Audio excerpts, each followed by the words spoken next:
Imagine sitting in seat 22C on a crowded flight, feeling the sting of humiliation as whispers circle around you, strangers judging you for something they don't understand. That's exactly what happened to Captain Sarah Mitchell, a woman whose quiet strength was about to silence an entire plane. Because just when the mockery reached its peak, the unthinkable happened. Air Force One diverted midair, not for a crisis, not for an attack, but for her. Stay with me until the end of this story, because what happened to Sarah will leave you stunned. And before we begin, don't forget to like this video and subscribe to Goodness Corner for more stories that remind us of courage, dignity, and the human spirit. The air inside the cabin was heavy with recycled oxygen and the muted hum of the engines, a rhythm that usually lulled most passengers into a state of drowsy calm. But for Sarah Mitchell, pressed into the narrow confines of seat 22C, the hum sounded more like a drumbeat of judgment echoing around her. She could feel eyes on her, hear the whispers that were deliberately hushed but not enough to hide the malice in them. A young man 2 rows ahead glanced back, smirked, and nudged his companion. A woman across the aisle raised her eyebrows with that subtle but cruel expression reserved for people society had silently marked as failures. Sarah kept her gaze fixed on the crumpled napkin in her lap, her fingers curling tightly against its flimsy texture, fighting to keep her composure. Once, she had walked with a uniform that commanded respect wherever she went. Once, her name was spoken with reverence inside briefing rooms filled with commanders and pilots who trusted her instincts with their lives.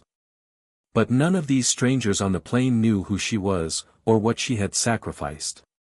To them, she was just another passenger, worn down, traveling alone, trying to disappear into the anonymity of the crowd.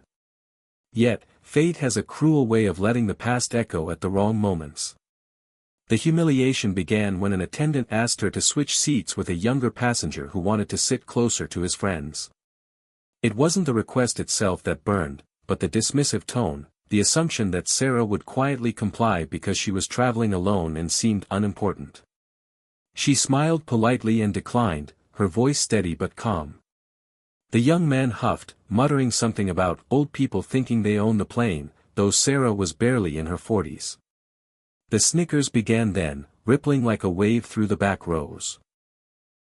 She could feel her ears burn, her cheeks flush, but she kept her eyes low, not wanting to engage, not wanting to give them the satisfaction. And still, it stung. She had faced enemy fire, survived near-death missions, but this simple, petty humiliation, pierced deeper than bullets ever could.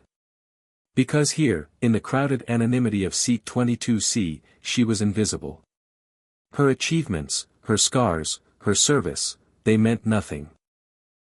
As the flight leveled at cruising altitude, Sarah leaned her head back against the stiff seat and let her mind drift where it always went when the present became unbearable, back to the cockpit of her F-16, where the world made sense. She remembered the smell of the helmet lining, the way the throttle vibrated under her gloved hand, the exhilarating surge of power as the afterburners kicked in. Up there, above the clouds, she was more than flesh and bone. She was velocity. She was precision. She was invincible. Her call sign, Falcon, was not just a name, it was a legend whispered among her squadron. Falcon never missed, Falcon never flinched, Falcon never backed down. The memory made her chest ache now, sitting cramped with her knees against the seat in front of her. Falcon was gone, replaced by a woman in civilian clothes, clutching a napkin like a shield against the cruelty of strangers. The man in 22B shifted, crowding her space with careless elbows, muttering something under his breath about how she should have just given up the seat. Sarah didn't respond. She had learned long ago that silence was sometimes the sharpest weapon.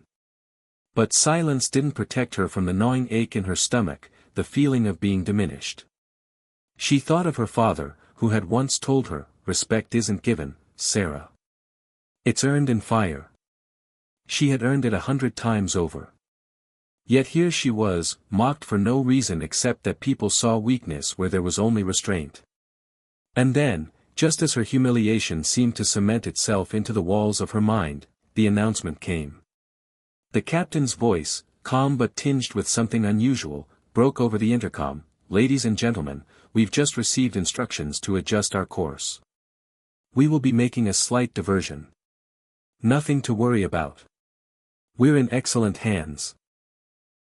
Passengers murmured, confused, glancing at one another. Diversions didn't just happen, not without cause. A ripple of unease passed through the cabin. Sarah felt her heart quicken, her instincts flaring alive, the dormant part of her that could sense when something larger was unfolding. She tilted her head, listening more closely, her mind automatically mapping possibilities the way it once did during missions. The cabin windows revealed nothing unusual at first, just endless sky, a stretch of clouds tinged with sunlight. But then someone gasped, pointing. Sarah followed their gaze and felt her breath catch. There, slicing through the heavens with unmistakable grace, was an aircraft larger than life itself. Blue and white, with the United States seal gleaming on its side. Air Force One. The murmurs swelled into a chorus of disbelief. Is that? No way. It can't be. But it was. The president's plane, impossibly close, angling with deliberate intent. Passengers pressed against windows, phones raised, voices tumbling over each other in a mixture of awe and fear. Why was Air Force One here? Was there a threat? Were they in danger? The tension grew, thick enough to choke. But for Sarah, something else stirred. A recognition deep in her chest, a connection that hummed louder than the engines around her. Her pulse thundered, her mind already racing to the only explanation. Because Air Force One didn't just divert, not unless there was a reason tied to someone on board.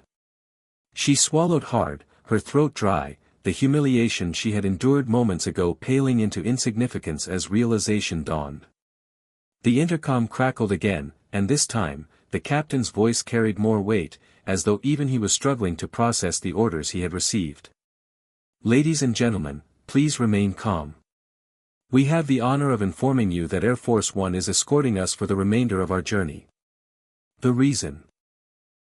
He hesitated, the pause like thunder in the silence. The reason is that one of our passengers has been recognized. A former fighter pilot. Call sign Falcon. The cabin erupted. Gasps, exclamations, and stunned silence all collided into a roar of sound. Faces turned, searching, desperate to know who among them had just caused the president's own aircraft to divert midair. Sarah felt every eye land on her, the woman in 22C who had moments ago been the butt of jokes and whispers. Her hands trembled as she unclenched the napkin from her fist. Slowly, almost reluctantly, she lifted her gaze and met the astonished stares. The same people who had mocked her were now wide-eyed, some with mouths open in shock, others with dawning respect flickering across their features. Her cheeks still burned, but no longer from shame. She didn't smile, didn't gloat, didn't need to. She simply sat a little straighter, her spine remembering what it felt like to bear the weight of wings. And in that instant, 22C was no longer a prison of humiliation, it was the seat of a legend rediscovered. The whispers that once mocked her now carried a different tone, words like hero, pilot, Falcon. The contrast was dizzying, almost surreal. She breathed deeply, steadying herself, the hum of the engines blending with the pounding of her heart. Somewhere outside, Air Force One held steady, its presence like a guardian, a reminder that respect earned in fire could never truly be taken away. Sarah's past had found her again, not as a shadow, but as a light burning brighter than the sneers of strangers. The same world that had turned its back was now forced to acknowledge her. And though she said nothing, her silence now carried weight, the silence of someone who didn't need validation, because her story spoke louder than words ever could. The cabin that once hummed with quiet mockery now pulsed with awe. Passengers leaned in, whispering Sarah's name as if repeating it gave them a piece of her courage. The young man who had mocked her earlier shifted uncomfortably, his face pale with shame. Even the flight attendant who had asked her to move seats now approached with trembling hands, offering her a drink, her voice soft with apology. Sarah accepted with grace, her silence speaking louder than any reprimand could. Outside, Air Force One glided like a sentinel, its presence impossible to ignore. The escort was more than symbolic, it was a reminder that service, sacrifice, and honor never fade, no matter how deeply buried by time or circumstance. Sarah's eyes misted as she thought of her old squadron, of the comrades she'd lost, of the skies that once belonged to her. Now, here in seat 22C, dignity had found her again. She was no longer invisible. As the passengers applauded softly, some even rising to honor her, Sarah finally allowed herself a faint smile. And that's the lesson: true respect is never measured by the whispers of strangers, but by the legacy you carry. If this story touched you, don't forget to like this video and subscribe to Goodness Corner for more stories that lift the human spirit.